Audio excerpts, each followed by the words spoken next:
The studio felt smaller than it should have, not cramped, but dense, like the air had weight. Linda Ronstadt sat across from the interviewer, her hands folded in her lap, her posture straight but not stiff. The camera was already rolling. Outside, the California afternoon pressed against the windows, all that gold light people write songs about, but inside, it was cool and still. She had agreed to this interview months before, back when her voice was stronger, back when the disease hadn't yet reached the place where words came from. Now, each sentence required intention. Each breath had to be earned. The interviewer smiled, gentle, respectful. They had gone through the easy questions first, the hits, the stadiums, the duets. Linda answered them all with grace, her eyes clear, her memory intact. But there was something else waiting. Everyone knew it. The audience would know it too, eventually. There was a name that hadn't been said yet, a name that carried its own gravity. And when it finally came, when the interviewer leaned forward just slightly and asked about Jackson Browne, the room changed. Linda's expression didn't shift dramatically. She didn't flinch or look away. But something settled over her face, a kind of quiet that wasn't empty. It was full of years, full of things that had been said and things that hadn't, full of a story that people thought they knew but didn't. Not really. She took a breath, not a sigh, just a breath. And then she began to speak. It was 1971 when they first crossed paths in a way that mattered. Los Angeles was thick with music then, the kind of scene where everyone knew everyone, where living rooms turned into recording studios and heartbreak turned into albums. The Troubadour was packed every night. The canyon was alive with voices and guitars and the sound of people trying to figure out what came next. Linda was already known. Her voice could do things that made producers lean back in their chairs and shake their heads in disbelief. She could sing country, rock, soul, anything. And she could make it sound effortless. People said she had a gift. But Linda knew it was more than that. It was work. It was discipline. It was showing up every single day and giving everything she had, even when she was tired, even when she was heartbroken, even when the world felt too heavy to carry. Jackson was younger then, still riding his way into the world. He had this intensity about him. Not loud, not aggressive, but focused. Like he was always listening to something just beneath the surface of every conversation. His songs were already getting attention. People were starting to notice. He had a way of writing about loneliness that didn't feel self-pitying. He wrote about roads and hotel rooms and women who left and women who stayed. He wrote about trying to be good and failing, about the distance between who you want to be and who you actually are. And people heard themselves in those songs. They felt seen. They were introduced at a party, or maybe it was a session. The details blur when you tell a story enough times. But what Linda remembered, what she said in that interview, was the way he looked at her, not the way men often looked at her, not with want or ambition, but with recognition, like he saw something in her that she hadn't named yet herself, like he understood the cost of what she did, the way she had to split herself open every time she stepped up to a microphone, the way the audience took and she gave and there was never quite enough left over for herself. They became friends first. That mattered. She was careful to say that. Friends. They would sit together after shows in diners that stayed open too late and talk about the cost of making music that meant something, about what it took to stand in front of a microphone and offer up the most fragile parts of yourself. Jackson was writing songs that hurt to listen to, songs about leaving and being left, about trying to be good and failing, about love that didn't save anyone. Linda understood that. She had sung plenty of those songs herself. But Jackson wrote them. He lived inside them in a way that seemed almost dangerous. She admired that.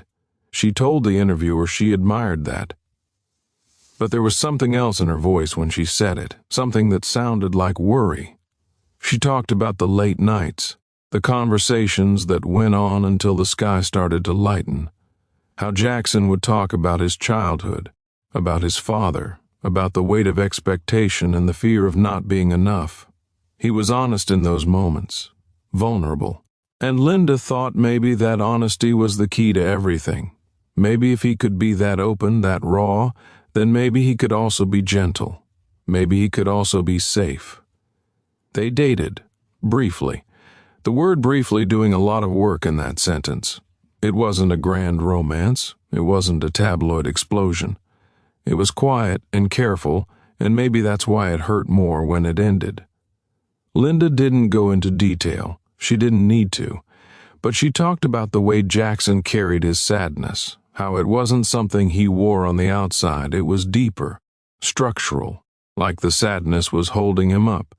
And she talked about how she tried to reach him, how she thought maybe if she loved him enough, if she was present enough, patient enough, he might let her in. But he didn't, or he couldn't. She wasn't sure which. And that uncertainty, she said, stayed with her for a long time. She remembered one night in particular. They were at his apartment. Small place. Books everywhere. A piano in the corner that he played when he couldn't sleep. They had just come back from a dinner where everything felt easy. They laughed. They talked about music and movies and nothing important. But when they got back to his place, something shifted. He got quiet. Withdrew into himself. Linda asked him what was wrong. He said nothing. She asked again. He said he was tired, but it wasn't tiredness, it was something else, something she couldn't name. She sat with him in that silence, tried to wait it out, tried to show him that she wasn't going anywhere. But the silence grew and grew until it felt like a wall. And eventually she left, drove home through the empty streets, wondering what she had done wrong, wondering if there was a way to love someone who didn't want to be reached. When they stopped seeing each other, they stayed in each other's orbit. That's how it worked back then. You couldn't avoid people. The music community was too small, too interconnected. They would see each other at events, at sessions, at benefit concerts. They were always polite, always kind.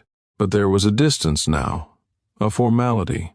Linda would watch him from across the room sometimes, watch him talk to other people, watch him smile that smile that didn't quite reach his eyes, and she would wonder if he was okay, if anyone was taking care of him, if he was taking care of himself. And then the rumors started, whispers about Jackson and other women, whispers that grew louder, whispers that eventually became something more than whispers. Linda heard them. Everyone did. At first, she didn't want to believe it, didn't want to think that the man who wrote those beautiful heartbroken songs could also be the man who hurt people. But the stories kept coming. Different women, different incidents, same pattern. And Linda started to remember things, small things. The way Jackson's jaw would tighten when he was angry. The way he could turn cold in an instant. The way he talked about his ex-wife sometimes, with a bitterness that felt too sharp, too personal. She had pushed those memories aside before, told herself she was overreacting, told herself everyone had their moments. But now, with these new stories, those memories came back with a different weight. Linda paused here, in the interview, a long pause, the kind of pause that makes you hold your breath. The interviewer didn't interrupt, didn't push, just waited. And then Linda spoke again. And this is where everything shifted. This is where the words came that no one expected. She said she believed the women. She said it clearly, without hesitation, without qualification. She said she believed them because she had seen the edges of that darkness herself, not the violence. She was careful about that. She said he had never hurt her physically, never raised a hand to her. But she had seen the anger, the coldness, the way he could shut down and become unreachable, the way he could make you feel like you were the problem, like your love, your care, your concern was an intrusion, like you were demanding something from him that he had never agreed to give. She said it quietly, almost apologetically, like she was betraying something by saying it out loud, but she said it anyway. And then she said something else, something that cut even deeper. She said she still loved him, not romantically, not in any way that wanted something back, but loved him the way you love someone who is lost, someone who you watched make choices that took them further and further away from who they could have been. She said his music was some of the most beautiful, most honest music she had ever heard, that he had a gift for turning pain into something that mattered, something that helped people feel less alone. And that gift, she said, came from a real place, a true place. But it also came from a place that was breaking him, and maybe breaking the people around him too. The room was so quiet now you could hear the hum of the equipment, the faint buzz of the lights. Linda looked directly at the camera, not at the interviewer, at the camera, at the people who would eventually watch this. Her eyes were tired but steady. She said she wasn't trying to defend him. She wasn't asking anyone to forgive him. She wasn't even sure forgiveness was hers to offer, but she wanted people to understand that pain doesn't justify harm, that brilliance doesn't erase damage, that you can love someone's art and still hold them accountable for their actions, that you can feel compassion for someone's suffering and still stand with the people they hurt. She said she had spent years trying to figure out how to hold all of that at once, the love and the anger, the admiration and the disappointment, the memory of who he was to her and the knowledge of who he was to others. And she said she still didn't have it figured out, maybe she never would. But she thought it was important to try, to resist the urge to make it simple, to make him a villain or a victim, to let him be what he actually was, a human being, complicated, talented, flawed, harmful, capable of great beauty and great cruelty, sometimes in the same breath. The interviewer asked her if she had spoken to him recently. Linda shook her head. No, she hadn't. She didn't know if he would even take her call, didn't know if he would want to hear what she had to say. And maybe, she admitted, she didn't know what she would say if she had the chance. What do you say to someone like that? Someone who gave the world so much and took so much too? Someone who wrote songs about trying to be better and then didn't try hard enough? She didn't have an answer, she just had the question, and the weight of carrying it. She talked about the women again, the ones who came forward. She said their courage was staggering, that it took something she wasn't sure she would have had, to speak up against someone powerful, someone beloved, someone whose music meant something to millions of people. She said she hoped they found peace. She said she hoped they found justice, whatever that looked like for them. And she said she was sorry that it took so long for people to listen.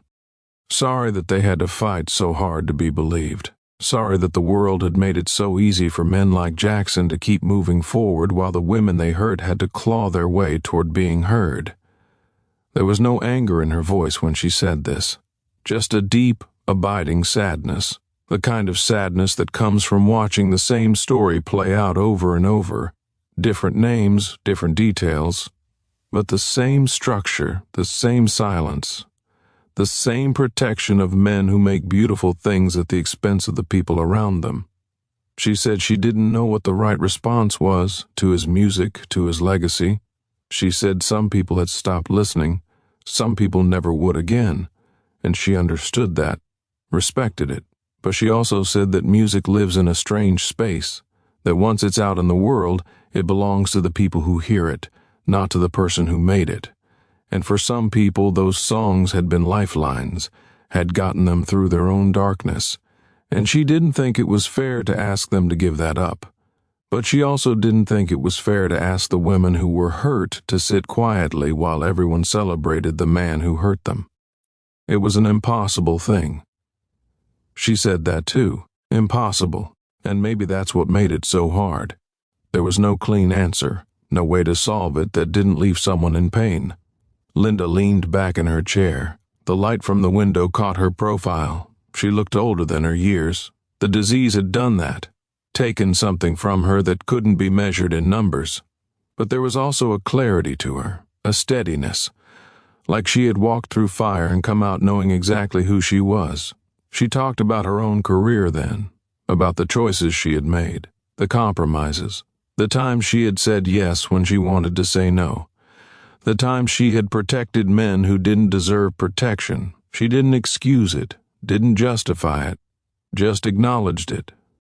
Said she had been part of the problem too, that she had stayed quiet when she should have spoken, that she had given people the benefit of the doubt when the doubt should have gone the other way. And she said she regretted that, not in a performative way, not in a way that asked for sympathy, but in a way that acknowledged the cost to the women who weren't believed, the cost to the culture that kept repeating the same patterns, the cost to her own conscience. She talked about the music industry in those days, how it was a world run by men, how women had to be twice as good to get half the credit, how there were rules that everyone understood but no one said out loud, how you didn't make waves, didn't cause problems, didn't accuse, didn't name names. Because if you did, you were the problem, you were difficult, you were a liability. And Linda had been good at navigating that world. She had been smart and careful and strategic. She had built a career that lasted decades. But she also knew what that cost. The silence she had kept, the things she had seen and not said, the women she could have stood up for and didn't. The interviewer asked her why she was speaking now, why, after all these years, she had decided to say Jackson's name, to tell this story. Linda was quiet for a moment. She looked down at her hands, then back up at the camera. She said she was speaking now because she didn't have much time left, because the disease was taking her voice and she wanted to use it while she still could, because she had spent too many years being careful, being diplomatic, being afraid of what people would think. And she was tired of it, tired of the weight of all those unspoken words, tired of protecting people who didn't need protecting, tired of the silence. She said she wasn't trying to destroy Jackson Browne, wasn't trying to ruin his legacy. She said his music would outlive both of them, that people would keep listening to it long after she was gone. And maybe that was okay. Maybe that was how it should be. But she also wanted people to know the full story, not just the beautiful parts, not just the parts that fit into the mythology of the tortured artist, but the messy, painful, complicated parts too, the parts that didn't make for good liner notes. She talked about forgiveness then, about what it means and what it doesn't. She said forgiveness wasn't something you gave to make yourself feel better. It wasn't about letting someone off the hook. It was about releasing the hold that their actions had on you, about deciding that you weren't going to carry their mistakes anymore. And she said she had forgiven Jackson for the way he treated her, for the coldness, for the withdrawal, for the way he made her feel small. But that forgiveness was for her, not for him. It didn't erase what he did, didn't make it okay. It just meant she wasn't going to let it define her anymore. But she also said forgiveness wasn't hers to give for the things he did to other women. That was their decision, their journey. And she respected that, honored it, stood with them in whatever they decided, whether they forgave or didn't, whether they moved on or didn't, whether they wanted to engage with his music or never hear his name again. All of it was valid, all of it was right. The interviewer asked her what she wanted Jackson to know, if he was watching, if he heard these words. Linda smiled then, a sad, small smile. She said she wanted him to know that she still thought about him, still wondered how he was, still hoped in some small corner of her heart that he had found peace. But she also wanted him to know that peace couldn't come without accountability, that he couldn't keep running from the things he had done, that the songs he wrote about regret and sorrow and trying to make things right had to mean something beyond the recording studio. They had to mean something in his life, in his actions, in the way he treated people. She said she didn't know if he was capable of that kind of reckoning. She hoped he was. But she didn't know. And that uncertainty, that not knowing, was something she had to live with. Something everyone who loved his music had to live with. The question of whether the man matched the songs, whether the vulnerability he showed in his lyrics translated to vulnerability in his relationships, whether the self-awareness in his music led to actual change in his behavior. Linda talked about the fans then, the people who had built their lives around Jackson's music, who had slow danced to his songs at their weddings, who had driven across the country with his albums playing, who had found comfort in his voice during their darkest moments. She said she understood their pain, their confusion, their anger at her for saying these things, for complicating something that had been simple for them. She said she wasn't trying to take that away from them, wasn't trying to ruin something beautiful, she was just trying to tell the truth. And the truth was messy. The truth didn't care about nostalgia or sentiment or the perfect memory of a perfect song on a perfect night. She said people had a right to their relationship with art, that it was personal, sacred even. But she also said that relationship couldn't exist in a vacuum, that we had to acknowledge the context, the humanity, the harm. We had to hold all of it together. And yes, it was hard. Yes, it was uncomfortable. But that discomfort was necessary. It was the price of being awake, of being honest, of refusing to look away. The interviewer asked her about her own legacy, how she wanted to be remembered. Linda laughed at that, a small, tired laugh. She said she didn't think about legacy much, didn't think about what people would say when she was gone. She had made music that mattered to her, had sung songs that moved her, had worked with people she respected. That was enough. She didn't need monuments or tributes or retrospectives. She just needed to know that she had been honest, that she had told the truth as best she could, that she hadn't hidden from the hard things. She said she had made mistakes, plenty of them, had hurt people without meaning to, had been selfish and scared and small, but she had also tried, had shown up, had used her voice for more than just singing. And in the end, that's all any of us could do. Try, show up, use whatever gifts we have to make the world a little bit better, a little bit more honest, a little bit more kind. The interview was winding down now, you could feel it.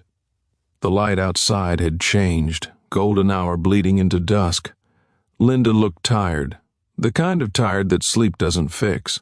But she also looked lighter, like she had set something down, like the weight she had been carrying for all those years had finally been released. The interviewer asked one last question, asked if there was anything else she wanted to say, anything she hadn't covered. Linda thought for a moment. Then she nodded. She said she wanted people to remember that we are all capable of harm, all of us. Not just the famous ones, not just the men who make headlines, all of us. We all have moments where we choose our comfort over someone else's pain, where we stay silent when we should speak, where we look away when we should bear witness, and that's not an excuse, not a justification. It's just the truth. We are all complicit in the systems that protect some people and abandon others, and we all have a responsibility to do better, to be better. She said change doesn't come from canceling people, doesn't come from destroying careers or erasing legacies. It comes from honesty, from accountability, from being willing to sit with the discomfort of complexity, from refusing to make heroes out of human beings, from expecting more from the people we admire, from ourselves. She said Jackson Browne was not a monster, but he had done monstrous things. She said he was not a saint, but he had created something sacred, and both of those things were true, at the same time, forever. And we had to learn to live with that, to hold both truths without letting one erase the other. The interview ended not long after that. Linda thanked the interviewer. She stood slowly, carefully, her body moving with the deliberate caution of someone who had to think about every motion now. The camera kept rolling for a few extra seconds. Just her, standing there, looking out the window at that California light. The same light that had been there when she started. The same light that would be there after she was gone. And then the screen went dark. When the interview aired, the reaction was immediate. Some people praised her, called her brave, called her thoughtful, said she had found a way to speak about something that most people couldn't. Others were angry, said she was making excuses, said she should have been clearer, should have condemned him outright, should have drawn a harder line. Some said she had no right to speak, that it wasn't her story to tell, that she was inserting herself into something that didn't concern her. And some people, maybe the ones who understood her best, said nothing at all, just sat with what she had said, let it settle, let it ache. Jackson Browne never responded publicly. If he watched the interview, he didn't say. If her words reached him, there was no sign. He kept playing his shows, kept releasing music, kept moving through the world the way he always had, loved by many, criticized by some, remembered by all. His concerts still sold out. His songs still played on the radio.